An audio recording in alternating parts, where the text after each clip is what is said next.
Welcome to a new story made by Oracle 1, the ink that writes itself. In the ancient city of Valora, where the spires of the Mage Academy thrust like silver needles into the perpetual twilight sky, there existed a realm where magic thrummed in every stone and whispered in every shadow. The city was a place of marvels and secrets, where ancient tomes filled towering libraries, and arcane energies soaked into the very cobblestones.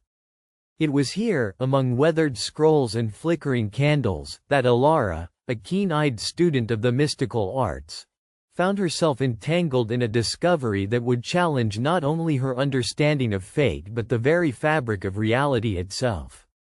Alara had always been different from her peers. While others reveled in mastering elemental spells or memorizing the names of forgotten gods, she sought the hidden, the obscure, anything veiled in mystery. She was drawn to the worn corners of the vast academy library, where dust lay thick on forgotten tomes and arcane relics slept in silence. Her nights often stretched late into dawn's first light, poring over texts with an insatiable hunger for knowledge. One evening, as twilight bled into night, Alara wandered deeper into the restricted section of the library, an area rumored to be bound by spells older than the city itself. The corridors twisted and turned like a labyrinth, and the flickering torchlight cast long, dancing shadows that seemed almost alive. Her fingers traced the spines of countless books until finally, something caught her eye, not a book, but a small, unassuming box nestled among the shelves, crafted from ebony wood and etched with silvery runes that glimmered faintly in the dim light. Curiosity gnawed at her, and with cautious reverence she lifted the box. The lid creaked softly open, revealing a quill, unlike any she had ever seen. The feather was dark and iridescent, shifting colors subtly as if alive, and the shaft was inlaid with delicate silver filigree swirling with a faint inner light. Beneath it lay a small inkwell filled with deep indigo liquid that shimmered with stars. Within an instant, Alara felt an unnatural pull, a magnetic draw compelling her to take up the quill. The air in the corridor grew heavier, charged with an unseen power. As soon as her fingers curled around the quill's shaft, the inkwell's surface rippled like a dark, starlit pond. Tentatively, she dipped the quill into the ink and touched it to a clean parchment. To her astonishment, the quill began to move on its own, the tip gliding effortlessly across the page. Script formed, elegant and flowing, yet disturbingly vivid. Words that had not emerged from her mind, nor her hand, but from something beyond. The first prophecy was short but chilling. The silver moon shall bleed crimson before the dawn of the unseen war. Alara's heart pounded. Her mind raced with possibilities. Was this some magical prank? A forgotten artifact's trick? Yet as she held the parchment, the words seemed to pulse with energy, a faint echo humming through her veins. Unable to resist, she placed another blank sheet beneath the quill and watched as it began to write again. This time, a longer passage unfurled, describing events filled with dread. Fires consuming ancient forests, cities crumbling beneath the weight of unknown sorcery, the rise of monstrous beings from shadows long buried, and a darkness creeping not just over the lands but into the very souls of men. Each prophecy was more disturbing than the last, as if the quill drew its ink not from a mundane source but from the terrifying wellspring of a fate yet to unfold.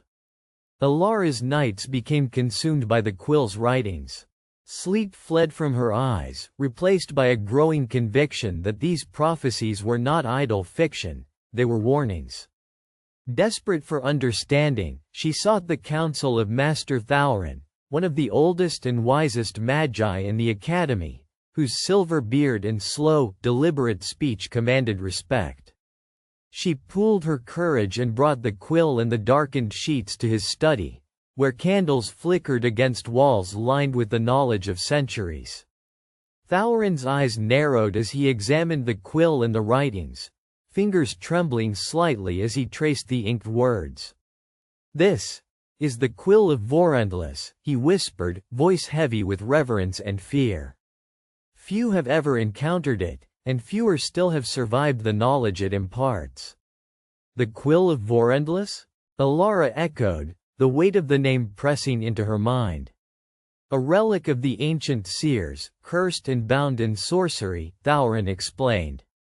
"It was created to write the fate of the world, the prophecies of what must come, what may be unavoidable. Yet it is said that its ink flows from the essence of despair and inevitability, and those who gaze upon its writings are forever changed. They glimpse the unraveling tapestry of destiny and bear the burden of knowledge no mortal should carry." Alara swallowed hard, the chill creeping down her spine. But what can be done? If the prophecies are true, if these events will happen, how can we stop them? Thaurin shook his head slowly. "There are some destinies tied so tightly that even the strongest magic cannot unbind them. Yet, the future is fluid. The quill's writings are warnings. Some threads may be severed, others only twisted. But knowledge is a double-edged sword, Alara. It can inspire salvation or sow despair that hastens the fall." Beyond the calm wisdom of her master, Alara felt the storm within her ignite. With the quill in her possession, she stood at a crossroads between fear and hope. She could hide the artifact, let its terror remain locked away, or she could try to decipher its warnings and change the course of destiny. That night, back in her modest chambers, Alara studied the latest prophecy, illuminated by candlelight. The ink seemed alive, trembling ever so slightly, like a heartbeat etched on parchment. The message was fragmented but clear: a name, a place, a calamity yet to come. In the shadow of the whispering peaks, the bloodied blossom will bloom, and the chains of the eternal sleep will shatter. Puzzled by the cryptic language, Alara resolved to learn more about the Whispering Peaks and the Bloodied Blossom. The Whispering Peaks were a forsaken mountain range beyond the city's borders, a place shrouded in tales of spirits and lost souls. The Bloodied Blossom, she knew from her studies in herbology and arcane lore, was a mythical flower said to hold potent magical energies but spoken of only in hushed, fearful whispers. The path ahead was uncertain, but Alara's resolve steeled. She must journey to the mountains and uncover the truth behind these grim prophecies. Packing her satchel with essentials, spell scrolls, and a protective amulet gifted by Thaurin, she prepared for the treacherous journey at dawn. The journey to the Whispering Peaks was itself a descent into a different world. The vibrant greenery of Valora's outskirts gave way to dark groves and jagged cliffs. The air grew colder, heavier, charged with a portentous energy that made her skin prickle. Legends told of restless spirits and ancient evils lurking midst these crags. Warnings Alara considered all the more reason to press on.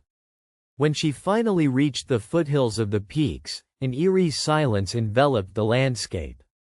The winds whispered strange, mournful chants through twisted pines, and the sky overhead darkened prematurely. Alara found a narrow trail winding up the mountain, a path overgrown with tangled roots and thorny vines, hiding old runes carved into stones, their meanings worn but still glowing faintly with magical sigils. As she made her way higher, Alara's mind kept returning to the quill's latest message. The bloodied blossom. The chains of the eternal sleep. She felt these words like a riddle demanding to be solved before disaster struck. Night fell sharply on the peaks, and with it came an unnatural fog. Alara sought shelter in a small cave, lighting a warding circle to keep malevolent forces at bay. As exhaustion overtook her, she lay back among the rocks. The quill lay beside her on the rough stone floor. In the flickering shadows cast by her fire, she thought she saw the quill's feathers shimmer once more, as if breathing. She drifted into uneasy slumber, but dreams, vivid and unsettling, took hold. In her vision, she walked through fields of blood-red flowers, petals glowing ominously beneath a crimson moon. She heard whispers calling her name, voices woven with both comfort and menace. The blossoms seemed to pulse with life, and at their heart was a chained figure encased in ice, eyes closed, lips sealed with sorrow.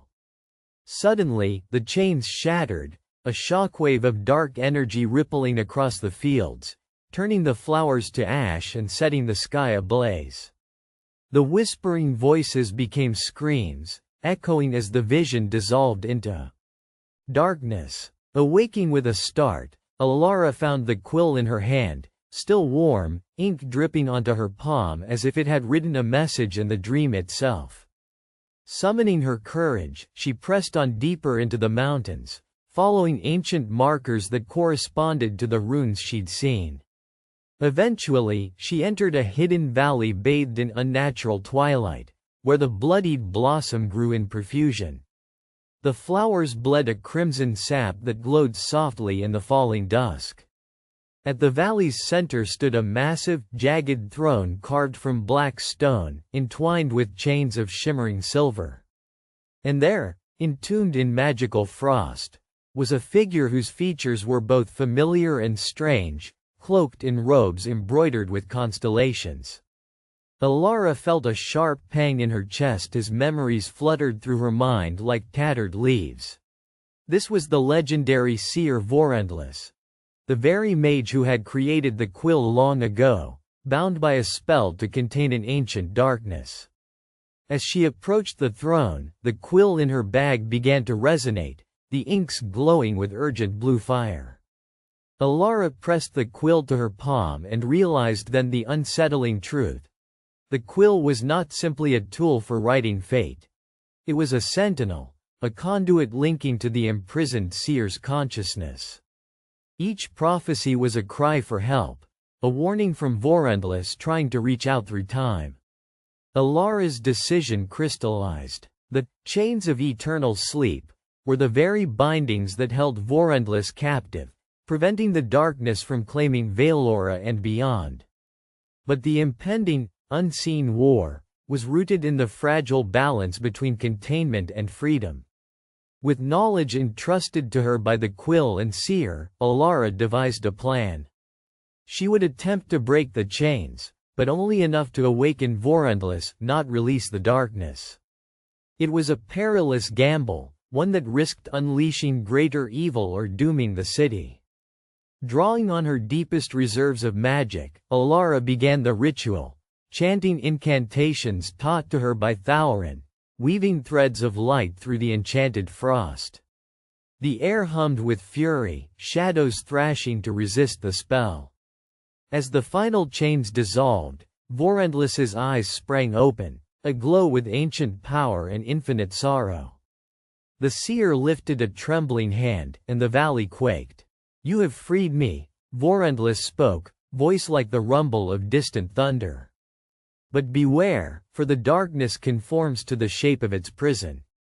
If I am truly awake, so too is the shadow that seeks to consume us all." The prophecy is not one of despair alone but of hope bounded by sacrifice. With those words, Vorendless reached out and touched the quill, causing its ink to flourish in the air, crafting a new prophecy. This one filled with warnings of a rebellion among ancient evils, but hints that courage and unity could thwart the final siege. Alara and the seer returned to Valora as the stone gates opened beneath the rising sun. The city seemed unchanged, yet Alara knew it teetered on a razor's edge. In her heart, she carried both the weight of knowledge and the spark of defiance. The quill, now silent, was placed under the Academy's highest protections. Its ink would write no more until destiny itself demanded it. But Alara had altered the course of fate. By awakening Vorendless, she had positioned herself at the threshold of an unfolding war. As days turned to weeks, Alara honed her skills, preparing for the challenges prophesied yet evading certainty. Each unsettling vision etched by the quill had become a call to action, a reason to galvanize the city's defenders and uncover allies in unlikely places.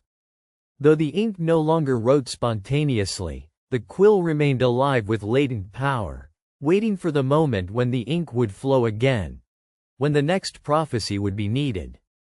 And so, beneath the looming shadows of Valora's spires, the student mage who had discovered a quill that wrote prophecies became more than a scholar. She became a beacon of hope against the dark tides of fate, grasping the precarious threads of destiny with unwavering resolve. Like and subscribe for more stories.